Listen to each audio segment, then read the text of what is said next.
Mayor de Blasio says his $92.2 billion preliminary budget reflects what he calls three challenges: uncertainty in Washington, for example, the threat of another government shutdown, potential cost shifts and cuts from Albany, and a possible economic slowdown. We now forecast that the fiscal year 19 personal income tax revenue is projected to be about $935 million less than last year. We may have to limit some of our investments or slow down some of our investments or, in fact, cut some programs and some investments outright.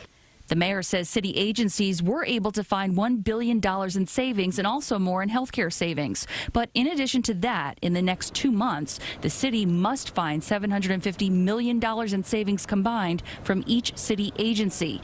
It's this administration's first time using the program to eliminate the gap, or PEG. One way, he says, will be to expand the hiring freeze. Not just on where there are vacancies, but on our use of attrition.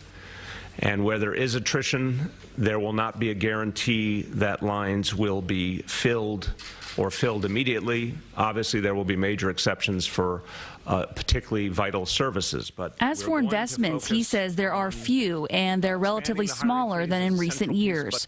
For public safety, $5.3 million will go towards accelerating NYPD crisis intervention training for patrol officers most likely to respond to mental health-related emergencies.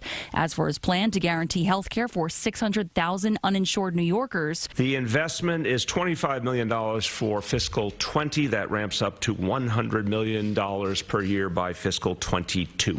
3K will be expanded. $25 million will go into 2 new districts in the Bronx and Brooklyn, and $106 million will go to the Fair Fares program, providing half-priced Metro cards to low-income New Yorkers. Alice Gaynor, CBS 2 News.